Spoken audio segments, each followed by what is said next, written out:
Bom, sou prefeito de registro, né? Vamos começar aí pelo óbvio, né? Ninguém deve ser condescendente com abuso de autoridade, especialmente quando há emprego de força excessiva ou prática de corrupção.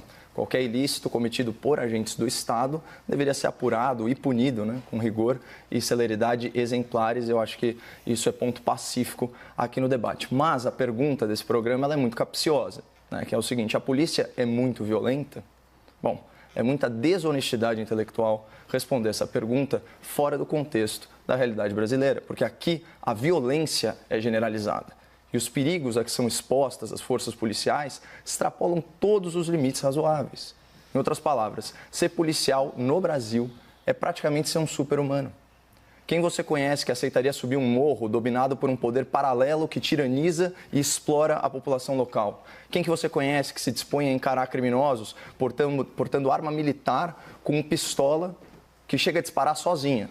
Quem você conhece que aceita deixar a família, deixar os filhos assustados em casa por 3 salários mínimos ao mês? Né?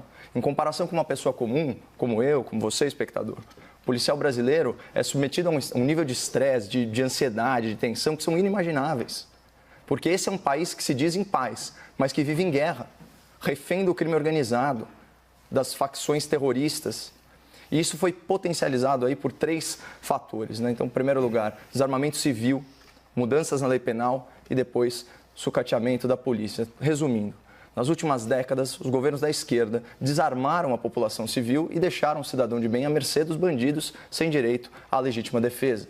Paralelamente, com o intuito de blindar grandes corruptos, as elites engravatadas na advocacia e na magistratura criaram brechas processuais e reinterpretaram a legislação para abrandar a punição de criminosos e livrá-los da cadeia.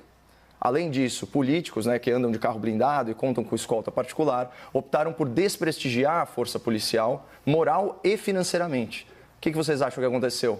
Segundo o mapa da violência, 51 mil homicídios em 2003, foi o primeiro ano do governo Lula. Em 2016, o último ano do governo Dilma, esse número superou 7 mortes por hora. Saltou para 61.600 mortes. São 10.500 assassinatos a mais por ano, segundo o Fórum Brasileiro de Segurança Pública.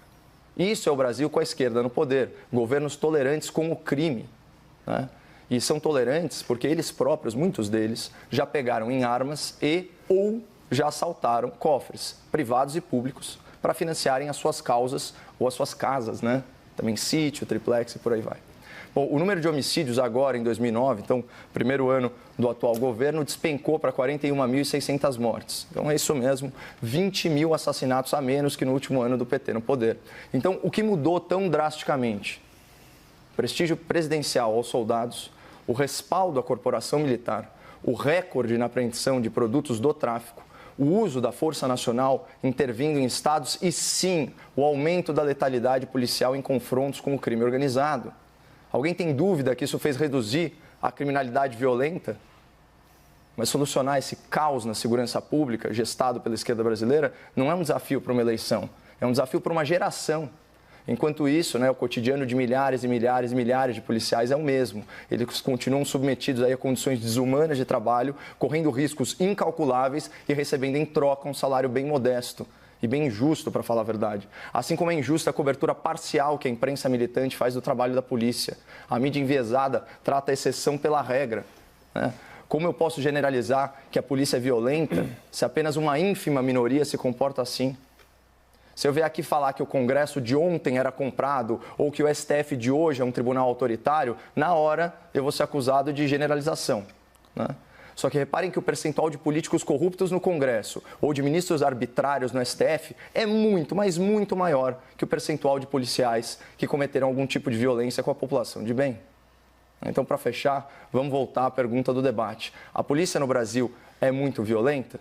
Bom, entre civis e militares, o Brasil tem mais de 500 mil de policiais. Eu me recuso a rotular uma classe de heróis com base em indivíduos corrompidos. Se a ideia for essa, seria interessante a gente debater no futuro outras categorias profissionais, com base aí também em questionamentos generalizantes. Por exemplo, os políticos no Brasil são muito bandidos? O STF é muito autoritário? Ou quem sabe, o jornalismo brasileiro é muito enviesado? Fica aí como sugestão.